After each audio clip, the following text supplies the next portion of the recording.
identify the characteristics, the highest rated characteristics. Maybe the documents that have mostly higher rated characteristics are the best documents to look for as far as identity, as far as credibility is concerned. So there's some research there. There are some articles that I think come out of this research. One is about expanding the knowledge pool as far as just preventing identity fraud is concerned. That would probably be in a trade journal of some kind, perhaps. The RGI methodology, that I applied that in the identity fraud domain in terms of looking at the credibility of documentary evidence. But you can use this methodology to interview experts in almost any domain, because you're taking the assumption that these people are specialists and therefore they see their world in a certain way. And I think there's a lot of opportunity for research there. And also, I believe there's some research to be done sort of on the more artificial intelligence side, as the logic of identity fraud.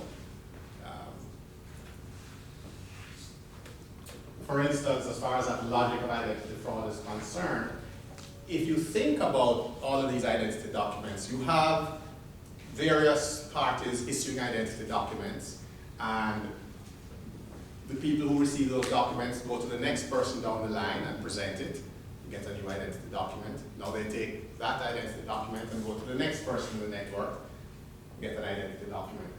So, for instance, if you had a question, what should K's policy be? What combination of identity document types should K request?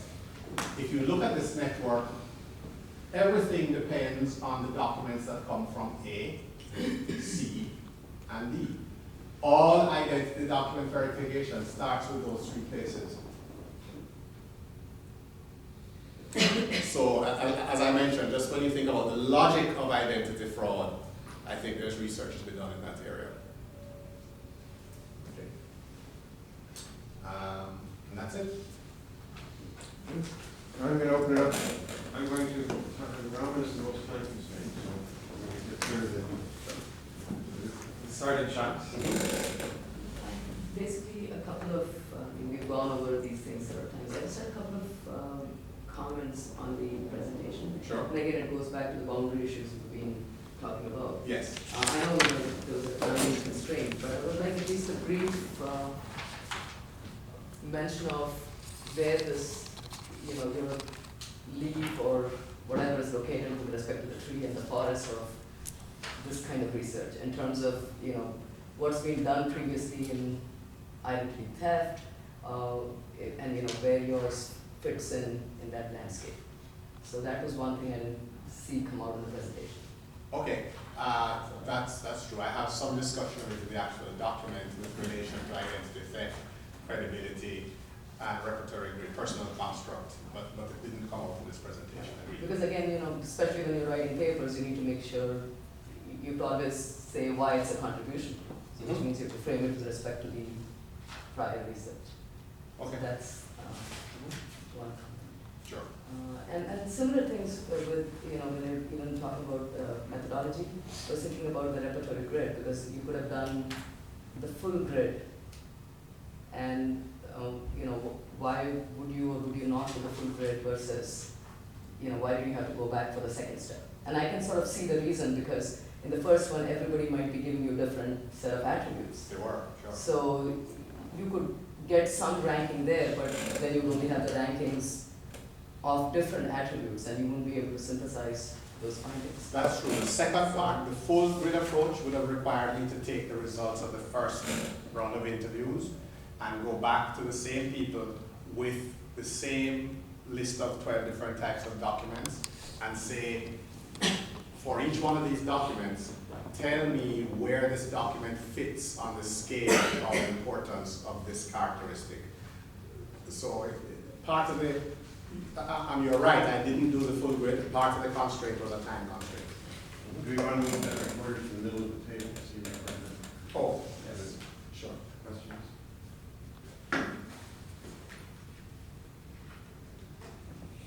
I want you all to notice he's got his Mr. Smart. Yes. So when he grabs the Long tie. crosswords. I didn't have a Star Wars tie, which I'm also well known for. May the force be with you. Yeah. In Washington, there's something called the Federal Financial Institutions Examination Council. Yes. Which, Say it again, what, sorry? Federal Federal Financial Financial Institutions Examination Council. And this was an organization created by Congress, which includes the FDIC, the Office of Controller of the Currency, Office I have some documents from of there. Thrift Super. Basically, they wanted all the regulators to get together and develop a set of policies that mitigate risk in the banking sector. And obviously, identity theft Is one of is those. one of those risks. If you were invited to Washington to present the results of your research, what are the implications for the regulators and the financial institutions based on what you found to date? Implications for the regulators and, sorry, And the bank. In And a the sense, banks, okay. these are examiners who are going to go into banks and trying to see if the bank is mitigating risk. Okay, so I'm looking at it from two perspectives, from the perspective of the regulator and from the perspective of operations of the bank itself. Well, the operation side was looking at the regulators. So if you were a regulator, what would you tell the banks they ought to be doing? These examiners are like auditors. Yeah. What would you advise the auditors? Right.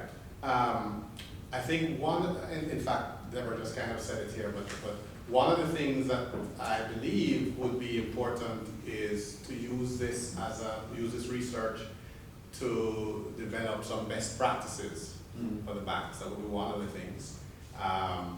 You know, you're setting, in effect, you're trying to set policy, because that's what the regulators are doing. So one of the things certainly would be looking at best practices for the bank in terms of evaluating identity documents, because that's what my research is really about. I believe some of the things that I've talked about as future research, they might be even more interested in some of that possibly, because I have not taken this research to the point of making it normative in the sense of saying, here's what you should do, here's the kind of documents that you should look for, here's the kind of features that they should have. I haven't taken it that far yet.